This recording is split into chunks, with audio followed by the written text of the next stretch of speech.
All right, so if you watch through the entire first video, you notice that my breathing was really affecting the mic. So I stuck this little noise suppressor on the mic, which I should have had there in the first place. So I apologize if that was annoying any of you folks, because I know it annoyed me when I listened to it. All right, so that's what the dough looks like now.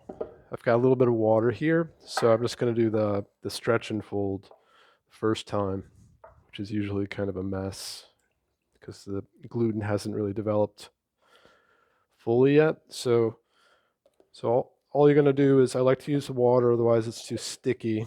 You're just gonna pull it up like this, right? And just think that you're stretching all those gluten fibers, and it's working the protein, and it's making it a little more resilient, right? That's what the bulk fermentation does. When you leave it in the fridge, you allow the natural yeast to develop the gluten fibers.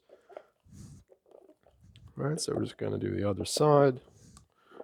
Right, give this a good pull.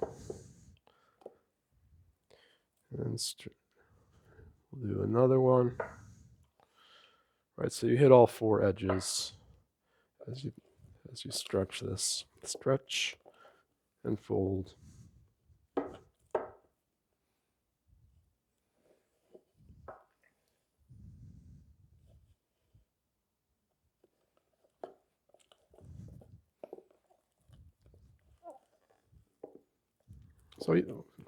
So like when I was working in the bakeries, I was in my 20s, my early 20s, and that's when I was doing Aikido, right? So when you're practicing Aikido, just like Tai Chi, you're thinking, move from your center, right? In Japanese, it's called the hara, right? So in Chinese, it's the dantian, right?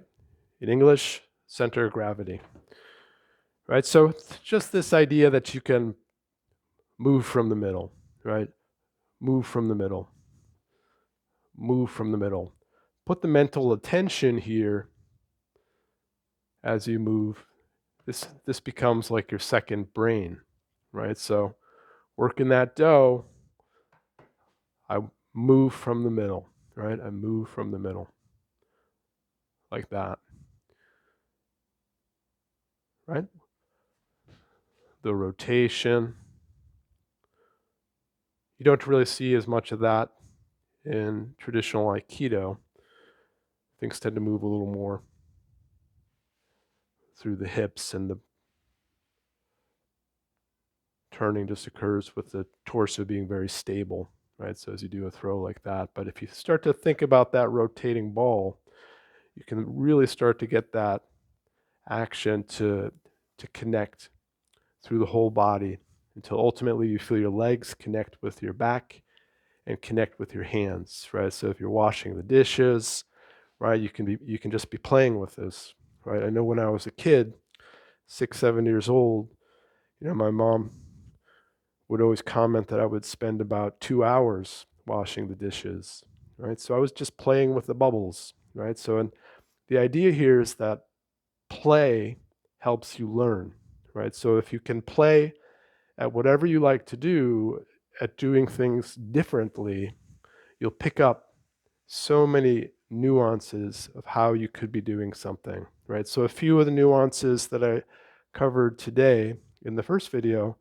was that this motion of kneading can come from the whole body, right? So I can direct it in a way where I'm shifting my weight, right? So I'm not just doing it like this through my arm.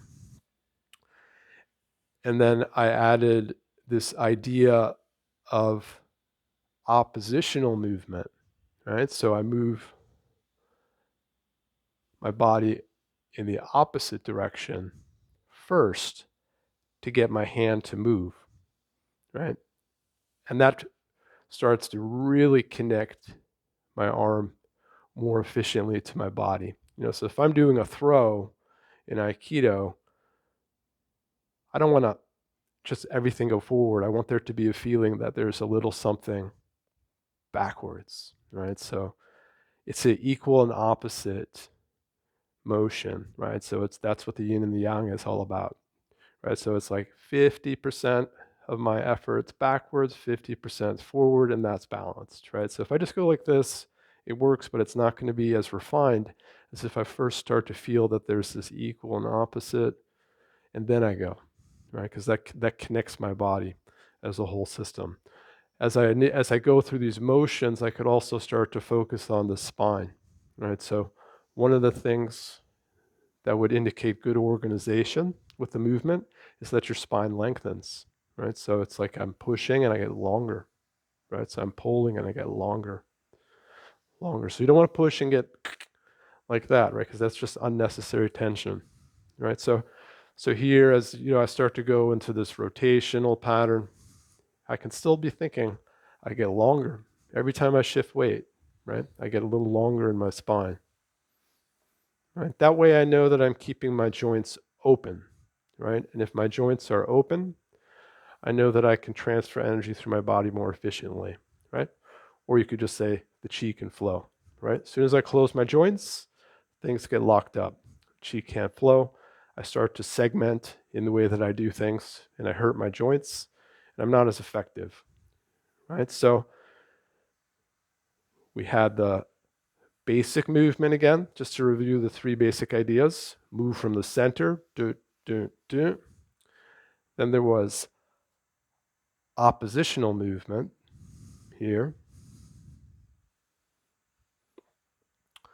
And then there was rotation, right? So using the rotation in the center, right? And get the two arms going at the same time, right?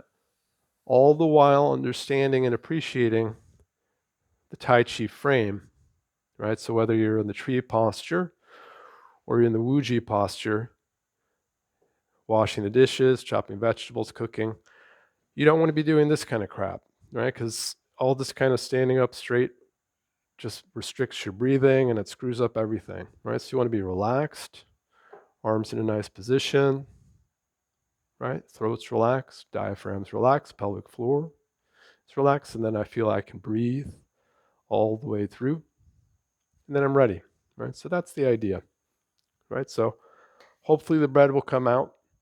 This is going to be a mixture of bread flour with spelt flour and einkorn flour. And then I cook it in a Dutch oven device, which is called the Challenger bread pan.